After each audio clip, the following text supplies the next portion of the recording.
Hello everyone, welcome back to my channel. तो आज हम करने वाले हैं ग्रीन रेवोल्यूशन को। ग्रीन रेवोल्यूशन क्या है, इसकी डेफिनेशन क्या है, इसके फादर कौन है और इस पे बहुत तरीके के क्वेश्चंस बनाए जाते हैं। इसके फीचर्स क्या है, इसमें कौन कौन से मेथड यूज़ किए गए थे।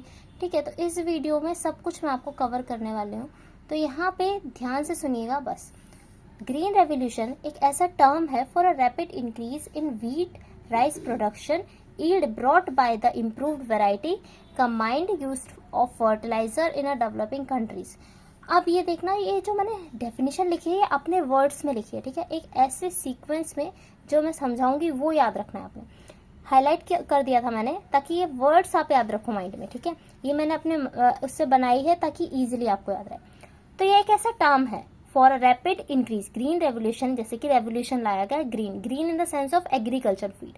तो ग्रीन एग्रीकल्चर फील्ड से related mainly wheat and rice के बारे में यहाँ पे बात की जा रही है। तो ये ऐसा टर्म है जहाँ पे इंक्रीज करा जा रहा है व्हीट और राइस के प्रोडक्शन को, है ना, brought by the improved variety यानी कि जैसे कि HYV seeds, high yielding variety seeds, ठीक है, जो कि यूज किए जा रहे हैं बाय यूज ऑफ फर्टिलाइजर। हम यहाँ पे फर्टिलाइजर्स का भी यूज कर सकते हैं।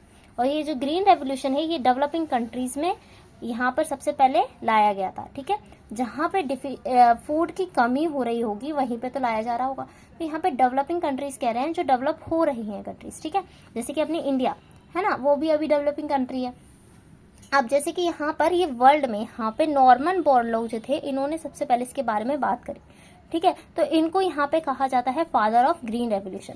अब एक्चुअली व्हाट ही डिड कि यहाँ पे इन्होंने, ये जो थे ना एक जेनेसिस्ट थे, तो यहाँ पर इन्होंने एक्चुअली यहाँ पे एक शॉर्ट स्टेम्ड वैरायटी डेवलप करी वीट की, ठीक है। एक रफ डायग्राम मैंने बनाया बताने के लिए कि जैसे लॉन्ग प्लांट होगा तो लॉन्ग प्लांट वो जो होगा उसको ब्रेक होने का ज्यादा चांसेस होगा, इसलिए इन्होंने शॉर्ट स्टेम वैरायटी डेवलप करी थी, ठीक है।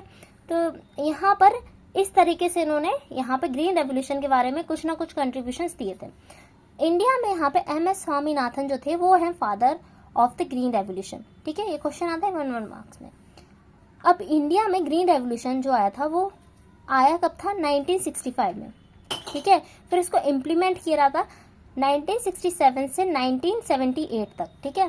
तो तब हमारी कंट्री 1967 में फूड डिफिशिएंट कंट्री स्टेटस था हमारा, ठीक है। फिर उसके बाद यहाँ पे एम क्या था कि हमें अपनी कंट्री को अभी व्हीट और राइस के प्रोडक्शन में वर्ल्ड लीडिंग एग्रीकल्चर नेशन बनाना है 1978 में, ठीक है। तो यहाँ पे आगे जैसे कि अपने इंडिया में कुछ स्टेट्स थी, ठीक है, उनमें यहाँ पर मेनली यहाँ पे क्रॉप प्रोडक्शन कराया, जैसे कि हरियाणा, पंजाब, यूपी, ठीक है। अब एक्चुअली इसके कुछ माइलस्टोन थे जो उन्हें अचीव करने थे कि हम यहाँ पे HYV सीड्स का यूज करें, which is high yielding variety of wheat. साथ ही साथ अब जैसे कि हम सीड्स अच्छे यूज कर रहे हैं, सपोज करो हमने एक प्लांट ग्रो करा, अगर हमने सीड डाले तो फर्दर वो प्लांट में ग्रो हुआ, ठीक है। अगर उसमें आगे जाके वो प्लांट में ग्रो हुआ पर उसमें अगर कुछ रस्ट वगैरह लगी, डिसीज लगी, तो वो तो कोई सेंस नहीं रहेगा ना, तो वो यूज ही नहीं होगा। तो ये 2 माइलस्टोन थे जिन्हें अचीव करने थे, ठीक है।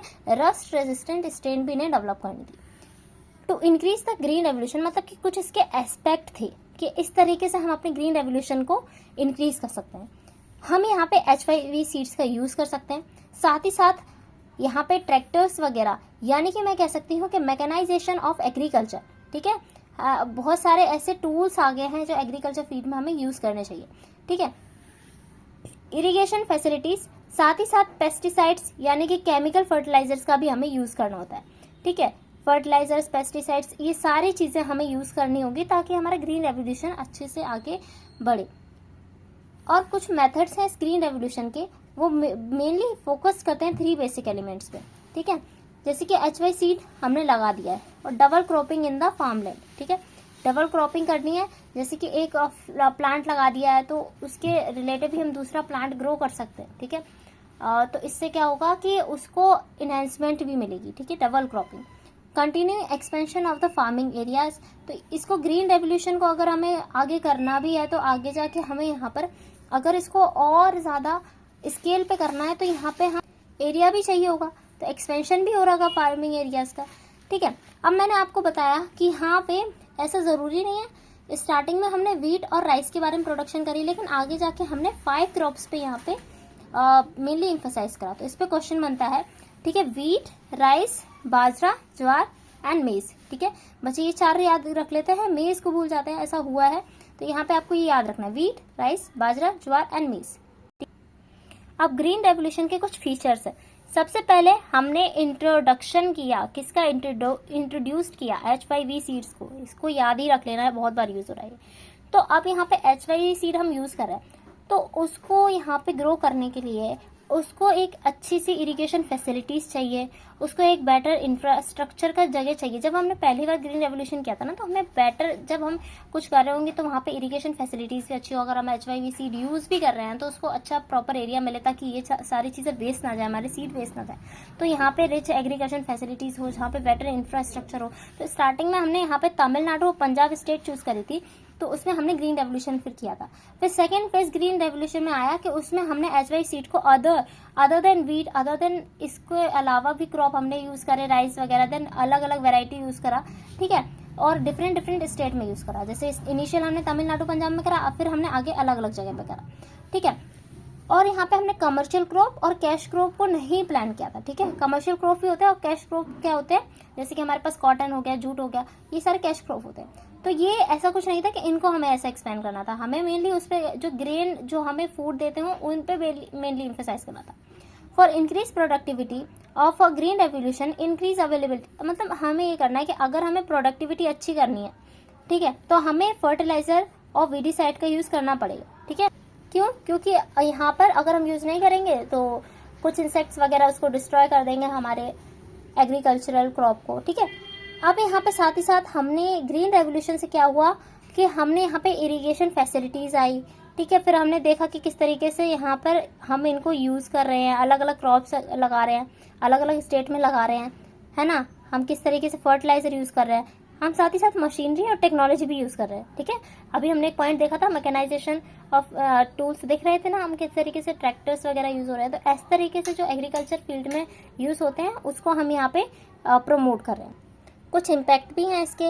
इम्पैक्ट क्या क्या है कि प्रोडक्शन ऑफ व्हीट इंक्रीज हो चुका था हमारा 55 मिलियन टन्स में। ठीक है, अब जो इंक्रीज हुआ था ये पर हेक्टेयर हील्ड था, मतलब कि व्हीट हमारा जो कहीं पर 850 kg पर हेक्टेयर था, वो इतना आगे जाके मतलब इतना ज़्यादा बढ़ गया, ये तो इनक्रेडिबल है। ठीक है, तो ये इनक्रेडिबल इंक्रीज हुआ था। सेल्फ सफिशिएंसी, कुछ ऐसे इम्पैक्ट हुए। इम्पैक्ट यानी कि क्या हुआ, ग्रीन रेवोल्यूशन हुआ तो 55 मिलियन टन्स हमारे पास इस तरीके से प्रोडक्शन हुई आगे जाके। फिर किस तरीके से हमने इतने हेक्टर में कर रहे थे, हम इतने हेक्टर में इतना वीट हमारे पास प्रोड्यूस हुआ। ठीक है, ये इस तरीके से है। पहले 850 था पर हेक्टर, फिर 2281 kg हेक्टर हो गया, है ना। इससे सेल्फ सफिशिएंसी हुई और हम ना लेस डिपेंडेंट हो गए इम्पोर्ट से, हमें मंगवाना नहीं पड़ रहा था कहीं से। रूरल एम्प्लॉयमेंट हुई। ठीक है ना, एम्प्लॉयमेंट है। अब यहाँ पे बेनिफिट हुआ टू द फार्मर्स, है ना, इनकम का एक अच्छा सा सोर्स उन्हें मिल गया था, इनकम भी बढ़ने लगी थी, है ना। फार्मिंग जो थी ना वो कमर्शियल फार्मिंग में शिफ्ट होने लगी थी। ठीक है, अब यहाँ पे ये तो कुछ अच्छे एस्पेक्ट्स है, कुछ नेगेटिव इम्पैक्ट्स भी थे। जैसे कि क्या हुआ ना कि रीजनल डिस्पर्सन ऑफ एवोल्यूशन, मतलब कि यहाँ पर क्या हुआ, रीजनल इनइक्वालिटीज होने लगी। जैसे कि मैंने बोला इनिशियल में हम वहाँ पे कर रहे हैं जहाँ पर तमिलनाडु, पंजाब, जहाँ पे बेटर इंफ्रास्ट्रक्चर था, तो ये तो कुछ स्टेट्स के साथ नाइंसाफी हो गई। ठीक है, तो दैट्स वाई यहाँ पे रीजनल डिस्पर्जन हुआ था। ठीक है, तो ये इनइक्वालिटीज भी डेवलप कर देता था। इससे क्या होता था ना, अब यहाँ पे retardation of agricultural growth due to the inadequate irrigation and shrinking farm size. जैसे कि अगर उस स्टेट में अच्छे से एग्रीकल्चर ग्रोथ अगर हमें करानी है तो उसके लिए एक प्रॉपर इरिगेशन फंक्शन होना चाहिए, प्रॉपर फार्म साइज होना चाहिए। ठीक है, अब उसमें कमी आएगी, अगर इरिगेशन और इस चीज़ में कमी आएगी तो यहाँ पे रिटार्डेशन होगा एग्रीकल्चर ग्रोथ का, है ना। Interpersonal inequalities between large and small scale farmers, तो बहुत इंपॉर्टेंट बात है। जैसे कि कुछ मेन फार्मर्स होते हैं जिसका लैंड होता है तो वो ज़्यादा मार्जिन ले जाते हैं कंपेयर टू दैट ऑफ जो वर्क कर रहे हैं। ठीक है, तो इंटरपर्सनल इनइक्वालिटीज भी होती हैं स्मॉल और लार्ज फार्म में। अब umbrella scheme of the green revolution, तो यहाँ पे एक किशोर उन्नति योजना थी। ये 3 इयर्स की योजना थी, 2017 से 2002 तक चली, with central share of 33 something of the crore rupees. ठीक है, तो इतने ज्यादा रुपए यहाँ पे शेयर दिए गए था इसको चलाने के लिए। तो ये जो योजना थी इसके अंदर 11 स्कीम्स थी। ठीक है, तो जो स्कीम्स थी वो agriculture and allied sector in a scientific and holistic manner, तो जो 11 स्कीम्स थी वो ये लुक कर रही थी कि किस तरीके से एग्रीकल्चर और अलाइड सेक्टर जो है वो मतलब कि एग्रीकल्चर का डेवलपमेंट कराना है हमें, अलाइड सेक्टर में भी साइंटिफिक और होलिस्टिक मैनर में, ठीक है। साथ ही साथ हमें यहाँ पे इससे होगा क्या, इन स्कीम से, इनकी स्कीम से यहाँ पे to increase the income of a farmers की इनकम बढ़ाने के लिए स्कीम के अंदर जैसे हमें क्या क्या डेवलपमेंट करनी होगी एग्रीकल्चर में, ये डेवलपमेंट के बारे में बात करें तो प्रोडक्टिविटी बढ़ानी होगी, प्रोडक्शन बढ़ानी होगी, बेटर रिटर्न्स करने होंगे प्रोड्यूस पे, reducing the cost of production, marketing of agriculture, ये सारी चीज़ों से यहाँ पे फायदा किसका होगा, फार्मर का, ठीक है। तो ये स्कीम जो थी ये भी आपको समझ आ गई। तो आई होप मैंने आपको ग्रीन रेवोल्यूशन को अच्छे से समझा दिया है। अगर आपको वीडियो अच्छी लगी हो प्लीज़ लाइक करना इस वीडियो को, सब्सक्राइब करना चैनल को। मिलते हैं अगली वीडियो में। Till then keep study.